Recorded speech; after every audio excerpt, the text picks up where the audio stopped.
Welcome, everybody. This is Illiterate. My name is Evan. My name is Taylor. I read a book this week. I watched a movie this week. We're doing Hitchhiker's Guide to the Galaxy, the wonderful book by Douglas Adams. It is the 15th anniversary of the film. So we decided what perfect opportunity, and there's more as well, Taylor, as you... It is the anniversary of the original creation of this thing in the form of a radio play. And that was 42 years ago, which seems like an odd anniversary to celebrate, but it's very important for this piece of work, which we'll explain later. So I just watched it. This is a movie that all of my friends watched when I think I was in fourth grade, and I never saw it. It seemed like a bridge too far for me on just like absurdity, I guess, at the time. And so this is something that just got left behind for me. And my initial reaction is, man, I wish I had watched this at the time. It's really accessible, I think. As wild and as eccentric as it is, I think, especially from a child's point of view, this could be really, really positive and soothing in a lot of ways. And with how crazy it is, it really, I think, offers a lot to help calm the mind in terms of what are the big questions and the meaning of life and all that kind of stuff. So as far as like, for that age, when I should have watched this, man, I really wish I had. And it's very British dry humor, and that's what it's known for, especially being the paragon of satire in terms of science fiction and comedy. So this is also part of what I would consider like the trifecta of geekdom in the 70s and 80s, which includes Monty Python's Flying Circus. Oh, yeah. The Hitchhiker's Guide to the Galaxy, and then Doctor Who, which is still extended. But all of that, if you were in that time frame in the 70s and 80s, this was big. So that's why the movie being made in 2005 maybe feels like a little bit too late or a little bit too early for what people were into. Brief overview of the story is a guy down on his luck, Arthur Dent. His house is about to be demolished because they're building a road through through that area, and so that's where we find our main character. When luckily his best friend comes along, reveals himself to be an alien the entire time. Says, "Don't worry about your house. The whole planet's about to explode." In 10 minutes. Don't worry. Yeah. So they go to the bar, get 6 pints, and just pack them back while Arthur is just like, wait, what? What's going on? You're at a who? What? A where? And so right at the moment of calamity, they zap up to one of the ships that's orbiting the Earth at that time. And it goes on from there. But that's kind of the conceit of it, is that this guy's life is ending while right on top of it, the world is ending, and his whole worldview is actually not just changing, but is disappearing. Right. And ironically, the reason the Earth is being demolished is for a highway of the intergalactic scale. It's just some bureaucrats who are like, well, we got to explode your planet because we're building a highway through the galaxy for this. And so the Earth explodes at the that's the start of this story. Like with a whisper almost. It's not even like a big explosion. It's just kind of a, hey. Yeah. Well, speaking to that, so a part of like the how odd this thing was, I guess, when it came out, I remember as a kid, like in the same time, elementary school, there was a preview for this, and I'll post a link to it, that came out in theaters watching some other kids movie, and it's Louis Armstrong's What a Wonderful World playing in the background as we're like swooping around the Earth. Right when it gets to I think to myself, the Earth just explodes in rubble, and then it says, "Don't panic, Hitchhiker's Guide to the Galaxy, May 6th," or whenever it came out. Man, so it's like, watching that as a kid was absolutely horrifying because I was at the age where like I didn't didn't even process that I stuff. felt similarly. And so when I looked at it, I was like, oh, this is horrifying, because I was there to watch 102 Dalmatians or something. And then I just see the Earth explode, and my mind wasn't ready for like a disparity between like music and images. Like I was not old enough to understand that. And it's funny because I remember this when we started looking into this, and I was like, oh my God, I have to go look at that again. It's not scary or anything, but if you look, it's like a shared consciousness, because I looked at all the comments on YouTube and everybody's like, oh, this messed me up when I was 11. Oh man, this was the weirdest thing I've ever saw. Oh, I skipped this on the VHS. Well, similarly, I think one thing I remember without knowing exactly what it was Sam Rockwell's character has this head that kind of pops back and pops forward. He has like two faces. He kind of has like a head hunched down inside of his neck or something like that. And I remember seeing an image of that at the time, not having seen the movie, and going, ooh. Yeah. You know, and just kind of like, I This don't know isn't if I for want to. me. Yeah, I Yeah. don't want to see this. This is gross. I'm like, yeah, at that time, I'm not acquainted with anything about myself, so I don't know about. I don't. What is that? I'm not. That it seemed just like you were saying. It was a bit frightening, and I think I just steered away from it because of It's a bit of too that. adult, Yeah. or Maybe, bringing yeah. up bigger But thoughts. Yeah.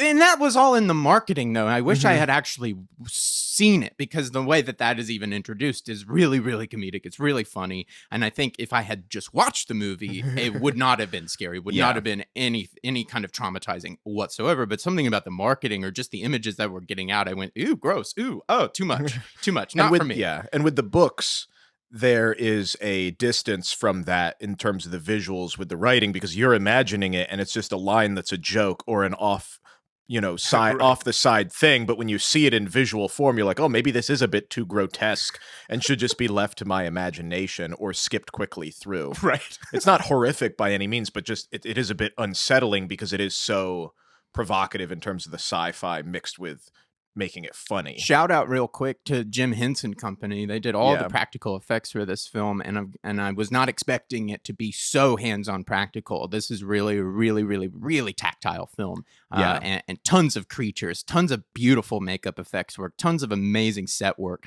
The movie is worth watching just on that note alone, because you don't see a lot of the artistry and craft that went into this movie in every movie that's coming out these days. Right. And so the other thing, even in the time frame, part of there's criticism for, does the film work right? It's an American production, mostly American actors. Mhm. At the time in 2005, Star Wars and Harry Potter both have their first entries that are PG-13 to the series, Oh. Revenge of the Sith and The Goblet of Fire, which are also grittier and darker. So this is the culture that people are veering towards. Post 9/11 as well. Yeah. Yeah. So CGI and a bit more of a pessimistic view of things. Batman is also comes out, the first one, Christopher Right. Nolan, where they take Right. more of a Same dark, year. gritty reboot. And then Spielberg also came out with War of the Worlds. Oh man, where yeah. aliens and are that's there taking right. I over. think aesthetically, that's right akin to this almost. Mhm. This is the comedy version of that, but the it's definitely fitting in next to it. And the troubled history of the creation of this movie extends back to the very beginning. We'll get into Douglas Adams's life and how he got this to be, but let's just assume, which is true, that this thing has been made as a radio show and a book. So the idea of making it into a film had been thrown around since the 70s. There was a producer who wanted it to be made. ABC, Mhm. the American company, asked him. He refused because he said they probably just wanted to do Star Wars with jokes, Right. which is not what he was No. interested in, and it's not what it is. So he, Not even close. as the creator, rejected them in the late 70s. Then in 82, he got in touch with these 3 American producers, signed an option, had done 3 drafts of a screenplay Wow. for them. Yeah, And as that's pretty significant. yeah, they were into the casting phase, figuring out what they were going to do with people. They were considering for the character of Ford Prefect, who is the alien friend of his. his friend. Yeah, They were considering Bill Murray or Dan Aykroyd. And at the time, Aykroyd had sent these same producers his idea for a movie, which then became Ghostbusters. Oh. So they decided to do Oh. that again. So it's Ivan Reitman, the guy who made the Ghostbusters logo. Like, all those guys were on with Douglas Adams for doing this wacky Hitchhiker sci-fi thing. They wanted Dan Aykroyd or Bill Murray, and they're like, hey, we have this idea. Can you imagine if the pendulum had swung the other way Right. and Ghostbusters didn't go, but all those people ended up doing Hitchhiker's Guide to Exactly. the Galaxy? Because That- everything that went into Ghostbusters could have just as easily swung over and went into Hitchhiker's Guide to the Yeah. Galaxy. That's pretty incredible. When you think about just Ghostbusters, that is a cultural staple. It really is. Masterwork of the 80s. Yeah. It is with us forever and all time now. Mhm. To think how easily the powers that be, just the production, what goes, what doesn't go, yes, no. Yeah. It could have, all of those resources, all of that talent could have just swung into this project at that time. That's kind of, and we wouldn't have Ghostbusters. But what would have Galaxy turned out like? Yeah. That's a really interesting It's road crazy. to go down. Yeah. So Douglas Adams is a bit more wary of the Hollywood process after this. A quote from him, he said, the process of trying to make a movie in Hollywood is, quote, like trying to grill a steak by having a succession of people come into the room and breathe on it. Which is exactly hurt. true. My stomach hurts. Yeah. Yeah. And you just got to get the right people, and it's going to take forever. So since the 80s, it was in talks. There were things going on. He had moved from London to LA in 1999 because it looked like the process was going on. Touchstone Pictures, Really Disney was coming looked like into it it. was happening. Jay Roach, who had just come off of the success of directing Austin Powers, which is another satire of a genre film. That could have easily, yeah. He was on it, but stepped down.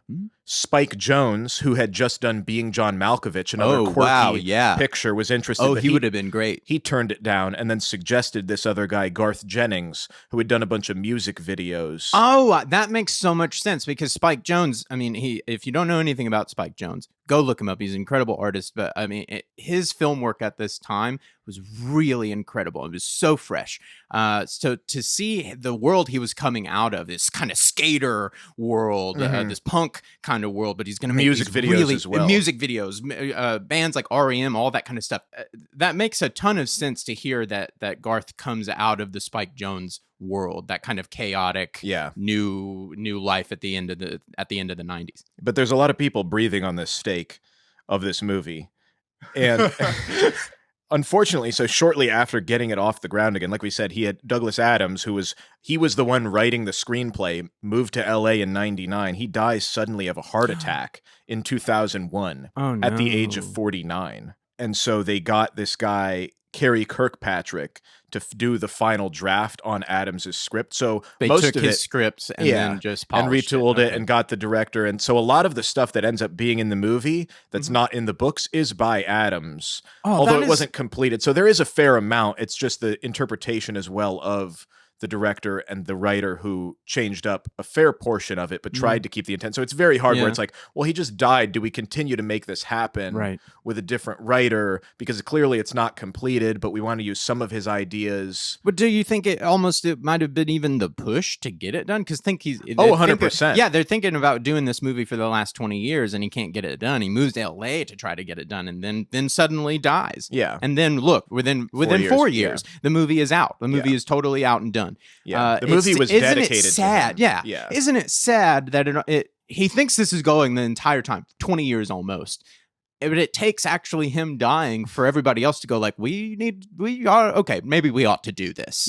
Yeah. So who is this guy, Douglas Adams? Why is he so revered for this work that has actually been changed into a million things? And how did he come up with it? Yeah. So interesting. Just as a connection, if you listen to our Westworld episode talking about Michael Crichton, the guy who wrote all this great stuff, Douglas Adams was 6 feet by age 12 and then ended up being 6'5". So another really tall writer who was very self-conscious about his height as a young person and went to creative writing as an outlet. Yeah. This will tie in later in terms of his interest in nature and environmental stuff. He grew up with his grandmother who ran an SPCA shelter. So he was just around all of these animals being taken in. He was the only student to get a 10 out of 10 in creative writing in high school.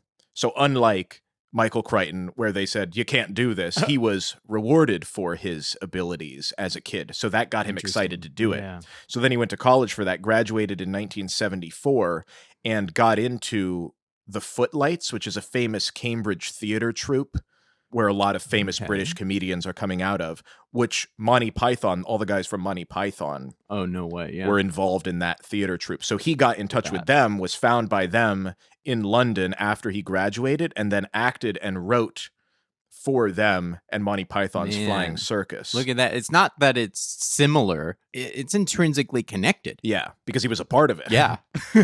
So after that, once all that stuff ended, his career stalled because just the stylings of that was not interesting anymore. People weren't looking for that, particularly in radio and TV towards the back end of the 70s. So he went back, was very depressed, lived with his mom, took odd jobs as a hospital porter, a barn builder, a chicken shed cleaner, was a bodyguard for a wealthy Qatari family who had made their fortune in oil, just doing nothing to do with what he had done before. Yeah. And spent a couple years doing that, had written a few sketches for some radio plays for the BBC, just trying to get something off, and had pitched Hitchhiker's Guide, this thing, as a series of radio play scripts. So they said, okay, cool, we'll do this. The first 6 episodes were put out in 1978. The premiere was at 10:30 p.m. on a Wednesday. Like nothing of any, just similar to the other sketches that he had been scattershot while having these random side jobs. Yeah, Wednesday night. Yeah, we'll put it on. Wait. But it blew up. People loved it. It was crazy, and had then started writing the books. Okay. So you had asked about the idea for this thing. Yeah, where I'm seeing a little bit of maybe how this percolated in his personality, but I'm interested on actually when the idea came. So in the early 70s, he had done a trip through Europe on his own, and he had a very famous book now, The Hitchhiker's Guide to Europe, that he had been loaned, that he was carrying around, the different places to go. And he said, often as ideas happen, you're drunk in a field staring up at the stars, and had his book. And he was like, what if there was a Hitchhiker's Guide to the Galaxy? And then promptly forgot about it for 6 years until he was writing these sketches for radio. And there he goes. Now becomes the expansion of all of this idea of the Hitchhiker's Guide to the Galaxy, what it all means, into a variety of different media also around this time. And this is something I was totally unaware of. I knew the movie. I knew it had a book. Right. I might have heard there was a radio show, maybe, but I didn't. Past that, I had no idea this thing was so diversified on its platforms. Yeah. Had absolutely no clue that this thing really was a full-fledged franchise. Yeah. So the first book was based on the first 4 episodes of the radio play. It came out the next year in 79. In total, all the Hitchhiker's books has sold over 14 million copies, which is about the same as the 50 Shades of Grey series or Grapes of Wrath. Wow. So it's a very popular series. Book 2 covers the rest of the episodes of the radio play, and then book 3 is the first original as a book. So it's not based on the radio series. Although, in this time, so here's the other stuff he's doing. He became a producer on 2 other shows since Hitchhikers, the radio play, was so popular, but then left after 6 months, and he became a script editor and wrote 3 episodes for the show Doctor Who. Whoa. So, also directly connected. Yeah, so he's the zeitgeist of all 3 of the big geekdom fandom things of the 70s and 80s he has his hand in. So the 3rd book was originally a treatment for a Doctor Who film that he wanted to make, but didn't get bought. So then he turned it into the 3rd Hitchhiker's that's book. fascinating. Yeah. That's incredible. Around this time as well, he is involved with turning it into a stage show in the 80s, which had a very limited release. But the big thing that it was known for was Zaphod, who's the guy with 2 heads, like you mentioned, was played by 2 actors in a big suit. That looked similar. But that was crazy. Also at this time, he was involved in writing a text-based video game.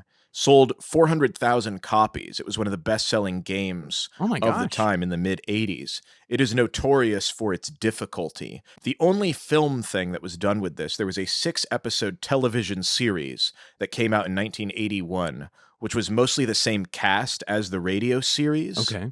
And it was pretty well received, but it's really hard to find.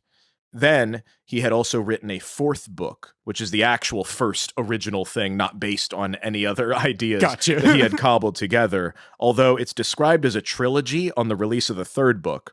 So then on the release of the 4th book, it says a trilogy in 4 parts.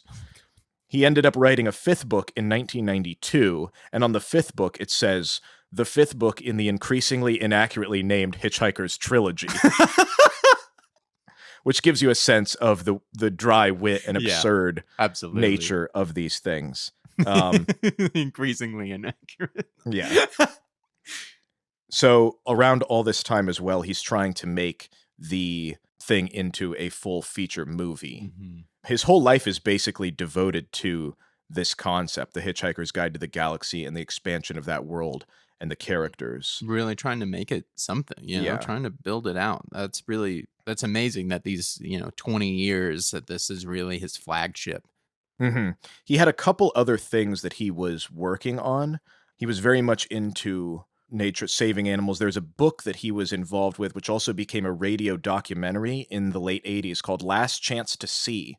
And somebody had called him up and said, hey, we want you to go to Madagascar and try and find this animal, the eye, which we believe to be extinct.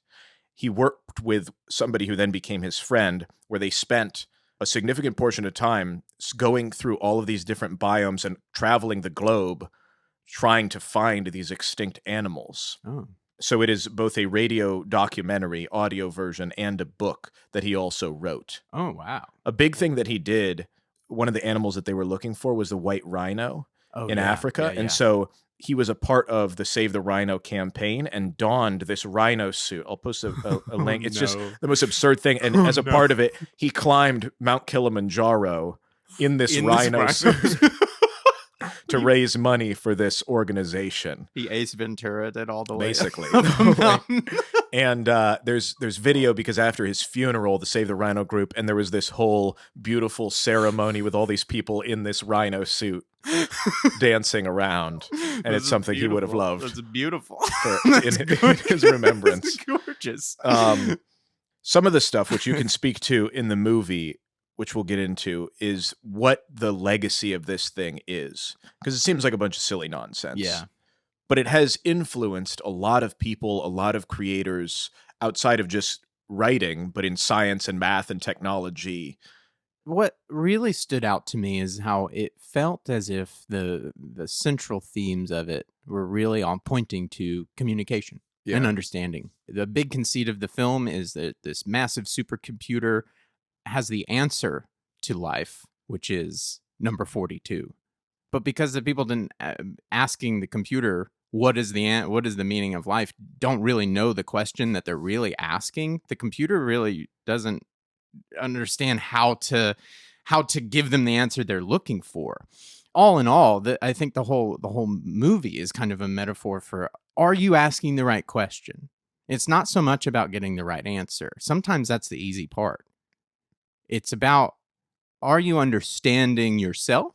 Are you understanding other people enough to actually ask the right question? That's really the hard thing, is to understand what to ask, how to ask it, who to ask.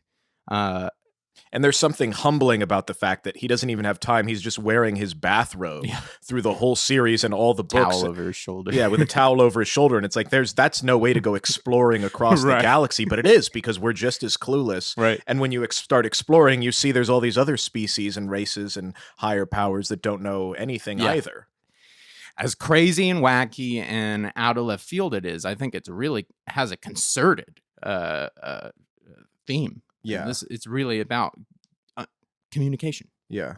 So some of the material that he has put into these works, or concepts that you may have seen of, as we talked about, the number 42. So people had asked him, why 42? And there's been all of this speculation. The answer that Douglas Adams gave at one point, he said, the answer is very simple. It was a joke. It had to be a number, ordinary, smallish, and I chose that one. Because people had said, the binary representation of 42 is 101010. Base 13, because the answer in a later book is 6 times 9, which is not 42. But if you do that multiplication in base 13 instead of base 10, the answer is 42. Whoa. He said all of that is complete nonsense. He sat at his desk, stared into the garden, and thought 42 will do. End of story. But there's still... See, but that's exactly what the whole thing is kind of about. If you're going around in circles trying to find answers for what you think is the big question, you're totally missing the point. And you're making a mountain out of a molehill. Right? I mean, seriously. Yeah. There's a lot, like Google Calculator, if you type in, what is the answer to life, the universe, and everything in Google, the first response is 42. The number has been used a lot in math and science as an homage to Douglas Adams. Yeah. The Allen Telescope Array, which is used by SETI, which is a search for extraterrestrials, a government organization, has 42 dishes pointed up at the sky and is a direct homage. You'll just see so many of these things relating to the number 42 in math and science. This is a big piece for Elon Musk as well. I saw an interview with him speaking about how this was a breakthrough for him as a kid. Yeah. So one of the things when he launched the Tesla Roadster up into space a couple of years ago, and it was a big deal, on the shot a car through space. On the television screen are the words "Don't panic," which is a direct reference to Hitchhiker's Guide to the Galaxy. I remember watching that stream at the time and seeing that and not understanding what that meant, but thinking it was kind of cool. Right. And that's they're saying that's the reason, because they're in the story, there's the Encyclopedia Galactica or something like that, which is the real encyclopedia. And then there's the Hitchhiker's Guide to the Galaxy, which is the best-selling book, because it was cheaper, and it has the words "Don't Panic" on the front in a nice font, which people seem to like.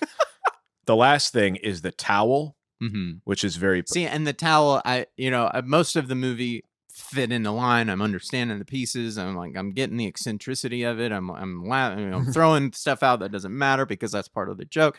But the towel is unrelenting. The towel is always there. The towel it has direct jokes that I don't know the punchline too. So by the end of the film, the only thing I'm still really questioning is like, wait, what about the towel? Wait, what did I miss something about the towel? Yeah. So that's silly enough. That's the thing I'm left at the end of the movie going like, did I understand that fully? Right.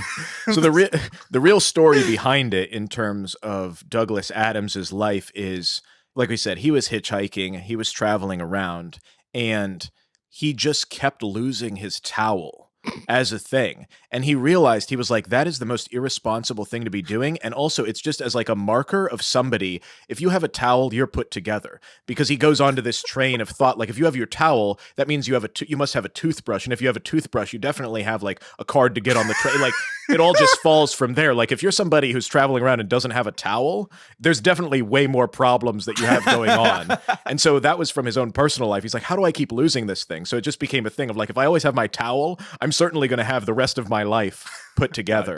It's almost like a mature security blanket. Right. Or as a totem of, that person who's a hitchhiker is worth picking up because they've at least got their life figured out. They've got a towel. That's funny. It's celebrated May 25th because that was 2 weeks after Douglas Adams passed in 2001, became Towel Day by the community. So that's a celebration of people bring towels around in public and whatnot. In the late 2000s, Norwegian public transportation gave away a limited number of towels to customers that had a chip that gave you free rides on their buses and boats, similar to being a hitchhiker and having your towel. So it is a commemoration of his life. And then the last thing, Radiohead. They have a song called Paranoid Android, which is named after Marvin. The album that Paranoid Android is on is called OK Computer, which is how Zaphod addresses his ship's computer. I didn't realize that. Yeah. They were inspired because they listened to these radio plays while they were traveling on the tour bus. Oh, that's awesome. Yeah. So he has so much of a legacy even outside. And it's like, it makes me wonder after I was looking into all this, like how things would be different if he was still making stuff or put into this. Yeah. It's incredible to sit back and think that he's not here and there's that there's not more being added to this. What would it be like? But the fact that it's not going away. Yeah. It's really not. And it's wacky and hilarious from a wacky and hilarious guy. And we need more of that, man. We really do. I want more of this kind of flavor in the world. So. Well, get this, Evan, as our last little thing. Hulu. They are now owned by Disney, who owned the rights because of Disney Touchstone Pictures. They are making, or they're scheduled to have the new show on Hulu in 2021. Really? The showrunner is Carlton Cuse, who did Lost. Wow. And it's supposed to be coming out. Oh my gosh, I didn't know it. I didn't know that at all. We did that. I mean, we picked this episode just surely on the anniversary. Yeah. So I had no idea that, apparently they were next developing year, a new one. Yeah. Yeah. It's That's going to be incredible. a series. Well, maybe we'll take a look at it. Who knows? We'll do a catch-up episode. Yeah. We'll do a look back. This is wild. This has been, I mean, a huge eye-opener to me. This, again, I don't think I can overstate how big this is. Because I never realized it. I really never did until after I saw it. Yeah. I saw it. Now I get it. I get all the nods to it because they're not overt nods. I think that's what I'm trying to say is that you have to really have seen it and understand what it's talking about to understand any of these nods in real life. Don't panic or hold a towel or any of that stuff. It is so subverted that you've got to be acquainted with it to understand it. And as soon as you do, you see where it's all over the place. It really is. Yeah, it's incredible. It's incredible. So thank you, Taylor. This was great. I had a blast. I hope you guys did too. And a little announcement here: we have the winner of our audience choice episode for our series coming up. The winner is by far and away Harry Potter. I've seen the very last movie. and I saw the second one only a few years ago at a Thanksgiving party. Seven doesn't so know anything. I've never read the books. I've never watched any of the movies, but so I've known that this is coming for me. It's, I've got a back catalog of things that I've just I'm shameful for not having been acquainted with. So Harry Potter, we'll be doing Harry Potter. So keep an eye out for that. A multi-part series over the coming weeks, maybe every other week. We'll see how it goes, but delving into all different aspects of it. The deep dive. Yeah. So thank you guys for participating in that. We're going to be doing more stuff like that. So please make sure you hit up our Instagram page at illiteratepod. Where there you can get in contact with us. If you're reading something, if you're watching something, if you got a favorite piece of media, please get in contact with us. Let us know, because we're always looking for new episode ideas. Who knows, we might do something on your favorite piece. So please, at illiterate pod. This was a blast. Thank you all. And we'll see you next week.